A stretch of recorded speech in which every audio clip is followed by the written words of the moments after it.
Now let's take a look at the activities and the purpose behind them. So sometimes it can be quite confusing how many activities should be created and when is the right time to create a new activity.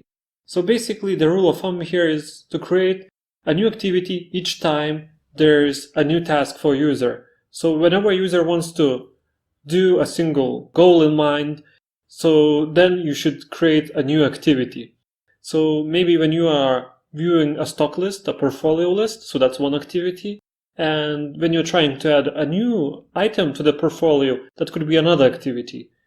And basically, if you follow this rule of thumb, it's gonna lead to a nice, neat design that's simple to manage. So now let's take a look at the code. So let's say we're gonna create a few activities, and the first one is going to be, let's select empty activity.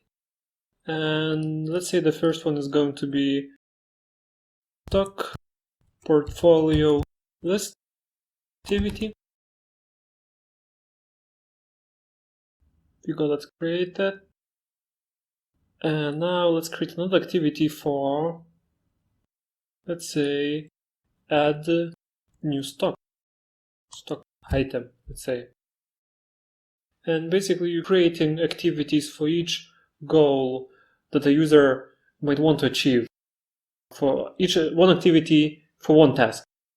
Now let's take a look at the fragments and how they can be composed with activities. So basically a fragment is something like a small container for user interface. It can contain multiple user interface elements, but in the end it must be hosted inside an activity. And one activity can host multiple fragments. So it's like fragment is like compositional element to group different user interface elements in one unit. Learning to compose multiple fragments. In the end, this is really just important when you're working across multiple device types. So if you're just sticking to phone devices, you might as well skip that. But again, it's a quite important concept. So let's take a look. So here I have already pre-created a few fragments and activities. So we have stock portfolio list activity that hosts our portfolio view of the items that we have already in the portfolio. And then we have a mock activity for adding new stock. So now let's take a look at the portfolio list activity.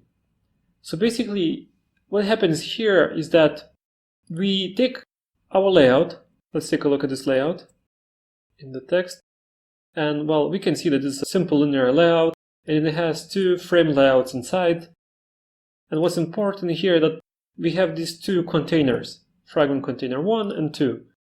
So basically what's going to happen next is that we're gonna replace those frame layouts with fragments.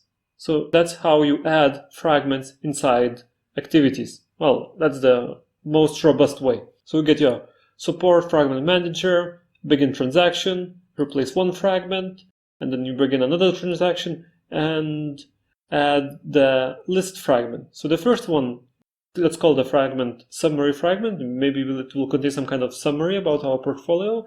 The next one is the list of our stocks. So this could be, we can modify this. We could just take this, put it here, make it a single transaction. It looks even neater. And now let's move on to the actual fragments.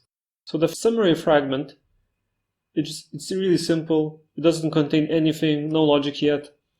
And it has just this single layout that gets created. So inside this layout, that's the layout for the fragment. It will just create a text view with a text summary. Something similar happens with the portfolio list fragment. Again, it's a very simple fragment just to show as an example. And layout here, let's say it's a bit more complex. Let's say it has two items. So what's going to happen is that these two layouts, fragment stock list and stock summary, is basically going to be inserted instead of these inside of fragment container 1 and 2. The next video we're going to take it one notch further and we're going to explore how model view model could help in developing user interfaces.